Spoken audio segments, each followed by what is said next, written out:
Hi, and welcome back to Ask a Monk. Today I will be answering a question about how to become a monk.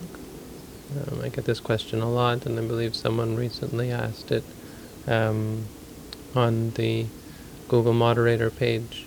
Being a non-ethnic Buddhist, finding it difficult to find a place or a way to become, or how to get started on the path to become a monk. So I'm just going to go through some of the some of the steps that one has to take, or I would say are useful to take, or a part of becoming a monastic. The first one is to prepare yourself, obviously.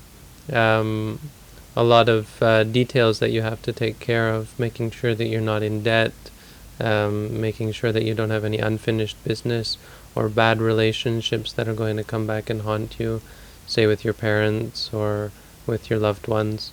With that once you go and practice and stay at a monastery, are going to haunt you and are going to be a cause for you to change your mind and realize that you have unfinished business you have to take care of. There are many cases of people who go to a monastery with the intention of staying for months or years or even their whole life, and after a week or two change their mind and leave. Not because of the monastery, but because they have unfinished business. So taking care of your business, all of these externalities, and it's important to maybe do a little bit of research into some of the things that are required for you to become a monk. For instance, being free from debt.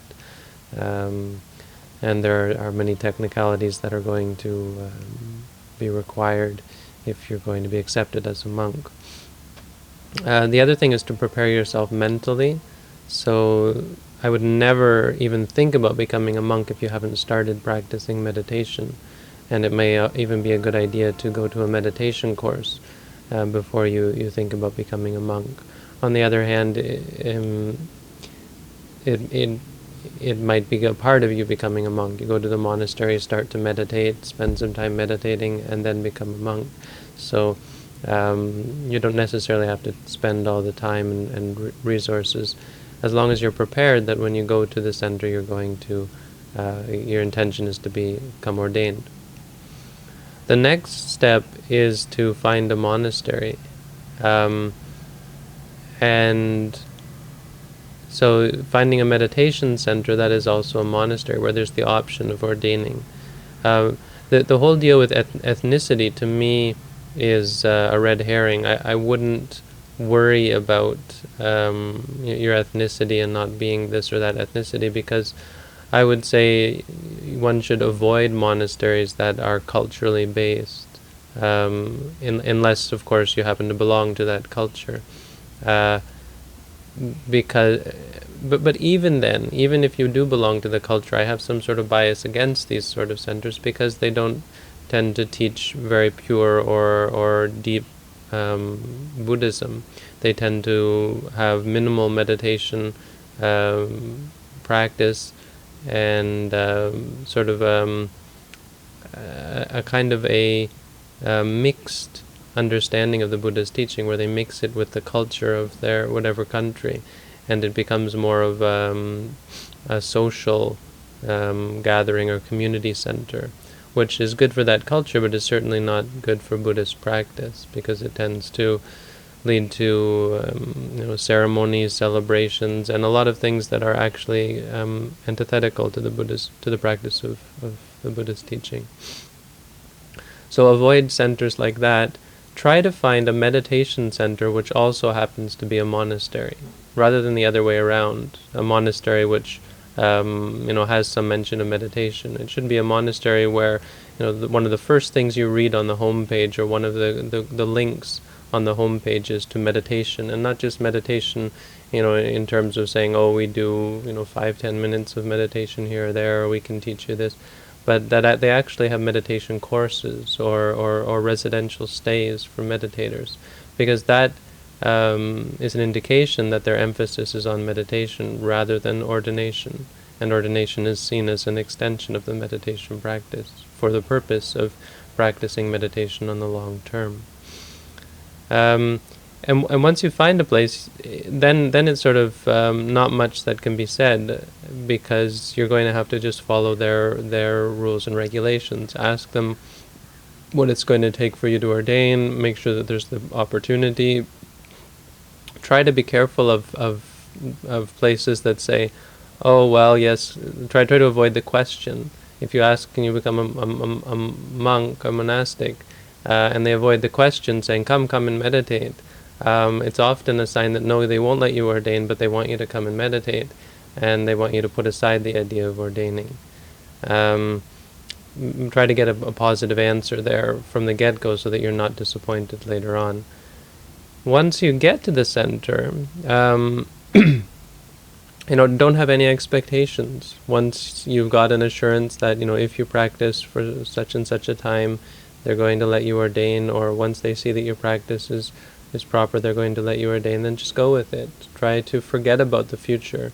That's going to be the most important thing in becoming a monk, is to forget about time. Forget about the idea of 1 month, 1 year, how long you've been here, how long you have to stay, and so on. Try to be present and go step by step. And don't be in a hurry to ordain. Try to get your meditation practice solidified first. Once you're set in the meditation practice, then it shouldn't be a problem for you to ordain, and you'll be much better prepared. Once you've become a monk, the quest doesn't end there, of course. It only starts there. And the biggest problem for monks is the difficulty in adapting to the lifestyle, and the difficulty in being patient with the monastic system, especially nowadays when many things are different, of course, from in the Buddha's time. Monks don't always just live off in the forest in peace and quiet. There's a lot of problems. People are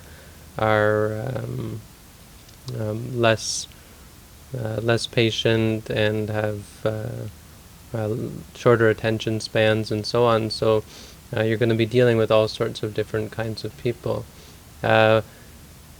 The most important thing once you become a monk to make note of is your own assessment of your practice, assessment of your progress as a monk. And from my own practice, my own history, and watching other people who have become a monk, it seems like in about the first month of being a monk, you've already got this idea that you're the best monk out there, or you're a perfect monk, or you're an excellent monk. And it goes like this. After a monk, you think you're perfect. After about a year, you start to realize that you weren't perfect, but now you're good. Now after a year, you're a really good monk. And then after about 5 years, you realize that you weren't a very good monk, but now you're a passable monk. And then after, I would say, about 10 years, you start to let go of the idea and finally say to yourself, I'm just a monk. So it sort of goes downhill, and this is a losing of your ego. So the reason why people fail often is not because they feel that they are unable to do it. It's that they feel that they're too good for everybody else, and everyone else is practicing incorrectly, only I'm practicing correctly. And they find themselves unable to deal with other people's defilements. The people around them are causing problems, and they don't see their own problems, and so they feel like Buddhism is just a sham, or there's no one practicing correct Buddhism.